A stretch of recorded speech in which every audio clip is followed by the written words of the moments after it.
পবিত্র বাইবেলে লেখা আছে, ঈশ্বরের কাছে আত্মসমর্পণ করো আর শয়তানের বিরুদ্ধে দাঁড়াও, তাহলেই সে তোমার কাছ থেকে পালিয়ে যাবে। এই বাক্য আমাদের শেখায় খ্রিস্টে থাকা মানেই বিজয়।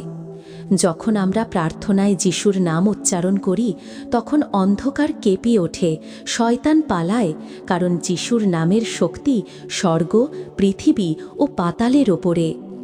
স্বর্গীয় পিতা, আমি আজ তোমার পবিত্র উপস্থিতিতে এসেছি যিশু খ্রিস্টের নামে। তুমি আলোর ঈশ্বর, শান্তির রাজা, ন্যায় ও প্রেমের উৎস। আজ আমি আমার জীবনের প্রতিটি অন্ধকার কোণে তোমার আলো নামিয়ে আনছি। যে কোনো শয়তান, দুষ্ট আত্মা বা অশুভ শক্তি আমার চারপাশে ঘুরে বেড়ায়, তারা যেন এখনই কেঁপে উঠে পালিয়ে যায়, কারণ আমি যিশুর রক্তে মুক্ত হয়েছি।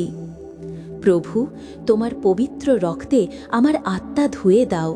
যেমন একসময় ক্রুশে তোমার রক্ত ঝরেছিল আমাদের মুক্তির জন্য, তেমনি আজ আমি ঘোষণা করি, আমি যিশুর রক্তে আচ্ছাদিত। যেখানেই সেই রক্তের ছোঁয়া পড়ে, সেখানে শয়তান দাঁড়াতে পারে না, কারণ তোমার রক্ত পাপ, ভয়, অভিশাপ, অশুভ আত্মা সব কিছুর ওপর জয়ী। আজ আমি ঘোষণা করছি, আমার জীবনে, আমার পরিবারে, আমার ঘরে, আমার চিন্তায় যে কোনো দুষ্ট শক্তি থাকুক না কেন, তার শক্তি ভেঙে যাক যিশুর নামে। যিশু, তুমি বলেছ, আমার নামে তারা ভূত তাড়াবে। তাই আজ আমি তোমার নামের কর্তৃত্বে বলি, হে শয়তান, আমার জীবন থেকে দূর হও। তুমি আমার ঘরে, আমার চিন্তায়, আমার প্রার্থনায়, আমার সন্তানদের আশেপাশে থাকতে পারবে না। যিশুর নামেই তুমি পরাজিত, তুমি চিরকাল ধুলিতে নত হয়ে থাকবে। হে পবিত্র আত্মা, এসো আমার হৃদয়ের প্রতিটি স্থানে। যেখানে ভয় আছে সেখানে সাহস দাও, যেখানে সন্দেহ আছে সেখানে বিশ্বাস বসাও, যেখানে অন্ধকার আছে সেখানে তোমার আগুন ঢেলে দাও। তোমার উপস্থিতি যখন আসে, দুষ্ট আত্মারা পালায়, কারণ তারা সহ্য করতে পারে না তোমার পবিত্র আলোর তেজ। আজ আমি প্রার্থনা করি, আমার ঘর যেন তোমার মন্দির হয়। আমার কণ্ঠ যখন প্রার্থনায় ওঠে, তখন যেন শয়তান কেঁপে ওঠে আর ভূত পালায়। প্রভু, তুমি বলেছ, ঈশ্বরের বাক্য হল আত্মার তলোয়ার। তাই আজ আমি সেই তলোয়ার হাতে নিচ্ছি। আমি ঘোষণা করছি, প্রভু আমার রাখাল, তাই আমার কিছু অভাব হবে না। যে আমার মধ্যে আছে সে সেই জনের চেয়ে বড় যে জগতে আছে। আমি খ্রিস্ট যিনি আমাকে শক্তি দেন, তার মধ্যে সব কিছু করতে পারি। যিশুর নামে প্রতিটি হাঁটু নত হবে এবং প্রতিটি জিহ্বা স্বীকার করবে যে তিনি প্রভু। এই বাক্যগুলো হলো আগুন। এই বাক্যগুলো শুনলে শয়তান কাঁপে, কারণ এগুলো জীবন্ত ও কার্যকর। হে প্রভু যিশু, তুমি আমার রক্ষক, তুমি আমার ঢাল, তুমি আমার দুর্গ। যে কোনো শত্রু, যে কোনো ভয়, যে কোনো অশুভ আত্মা আমার বিরুদ্ধে উঠলে, তুমি তোমার শক্তিশালী হাতে আমাকে রক্ষা করো। আমি আজ ঘোষণা করি, আমার ঘরে কোনো দুষ্ট আত্মা থাকবে না, আমার স্বপ্নে কোনো ভয় প্রবেশ করবে না, আমার জীবনে কোনো অভিশাপ কাজ করবে না, কারণ যিশু খ্রিস্টের নামে আমি মুক্ত, আর যাকে খ্রিস্ট মুক্ত করেছে সে চিরকাল মুক্ত। প্রভু, তোমার স্বর্গদূতদের আমার চারপাশে ঘিরে রাখো। যেমন একসময় দানিয়েলকে সিংহের গুহায় রক্ষা করেছিলে, তেমনি আমাকেও দাও অদৃশ্য রক্ষা কবচ।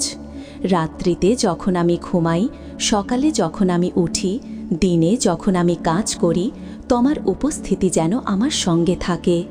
যখন আমি প্রার্থনা করি, তখন যেন স্বর্গের দরজা খুলে যায় আর নরকের শক্তি কেঁপে ওঠে। আমি ঘোষণা করছি, আমি খ্রিস্টে মুক্ত, আমি ঈশ্বরের সন্তান। আমার অতীত, আমার পাপ, আমার দুর্বলতা সব যিশুর ক্রুশে নেল্ড হয়ে গেছে। আজ আমি নতুন, আলোয় ভরা, আশীর্বাদিত একজন মানুষ। শয়তান, তুমি আমাকে আর কষ্ট দিতে পারবে না। আমার মন, আমার ঘর, আমার ভবিষ্যৎ সব ঈশ্বরের হাতে। আমি যিশুর নামে বলছি, যে ভয় আমাকে ধরে রাখত তা এখনই ভেঙে যাক। যে অন্ধকার আমার ঘিরে ধরেছিল তা এখনই আলোয় রূপান্তরিত হোক। যে অভিশাপ আমার পরিবারে চলছিল তা এখন যিশুর নামে শেষ হোক। প্রভু, ধন্যবাদ তোমার সেই মহাশক্তির জন্য। তোমার নাম উচ্চারণ করলেই অন্ধকার কাঁপে। তোমার রক্তের এক ফোঁটা আমার জীবনের হাজার অভিশাপ ভেঙে দেয়। তুমি আমার আশ্রয়, তুমি আমার শক্তি, তুমি আমার প্রভু যীশু খ্রিস্ট, যার নামে শয়তান কাঁপে আর স্বর্গ আনন্দে গান গায়। আজ আমি তোমার কাছে ধন্যবাদ জানাই, কারণ তুমি আমাকে মুক্তি দিয়েছ, রক্ষা করেছ আর আমাকে আত্মিক যোদ্ধা হিসেবে দাঁড় করিয়েছ। হে প্রভু, তুমি বলেছ, আমি তোমার সঙ্গে আছি সব সময়। এই প্রতিশ্রুতিটাই আমার শক্তি। যতক্ষণ তুমি আমার সঙ্গে আছো, কোনো শয়তান, কোনো ভূত, কোনো ভয় আমাকে ছুঁতে পারবে না। আমি এখন শান্তিতে আছি, কারণ তুমি আমার রাজা। তোমার নামেই সব গৌরব, সব শক্তি, সব প্রশংসা। যীশু খ্রিস্টের মহাশক্তিশালী নামে আমেন।